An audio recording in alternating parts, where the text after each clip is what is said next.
दोस्तों, आपने अक्सर फिल्मों में ये आम जीवन में भी सुना होगा कि कोर्ट में गीता पर हाथ रखकर कसम खाई जाती हैं। लेकिन क्या आप जानते हैं कि ऐसा क्यों किया जाता था? कम ही ऐसे लोग हैं जो इस चीज को जानते हैं। तो चलिए आज हम इस मजेदार सवाल का जवाब तलाशने की कोशिश करते हैं। भारत में मुगल शासकों ने धार्मिक किताबों पर हाथ रखकर शपथ लेने की प्रथा शुरू की थी। तब ये प्रक्रिया एक दरबारी प्रथा थी। इसके लिए कोई कानून नहीं था, लेकिन अंग्रेजों ने इस प्रथा को कानून बना दिया और इंडियन ओथ्स एक्ट 1873 को पास किया और सभी अदालतों में लागू कर दिया। इस एक्ट के तहत हिंदू संप्रदाय के लोग गीता पर और मुस्लिम संप्रदाय के लोग कुरान पर हाथ रखकर कसम खाते थे, जबकि ईसाइयों के लिए बाइबल सुनिश्चित की गई थी।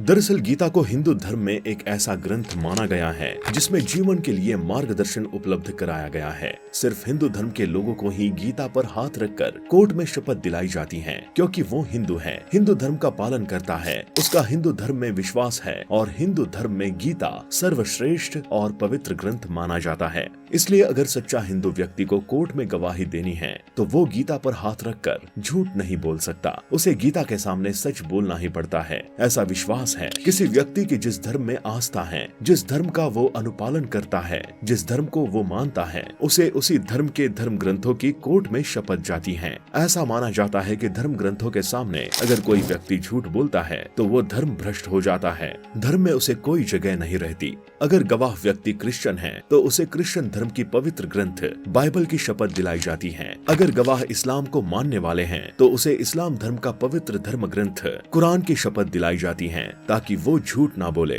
नास्तिकों को अपने देश के संविधान की शपथ लेने का भी विकल्प उपलब्ध होता है। संक्षिप्त में, कोर्ट में गवाही देने वाली व्यक्ति जिस किसी धर्म को मानती है, जिस धर्म में वो विश्वास रखती है, उसे उसी धर्म के धर्म ग्रंथ की शपथ दिलवाई जाती है। अगर गवाह उसके धर्म ग्रंथ पर हाथ रखकर झूठ बोला तो उसे धर्म भ्रष्टता के कारण नरक में जाना पड़ेगा, उसे बड़ा पाप लगेगा। इसके डर से गवाह सच बोल सकता है।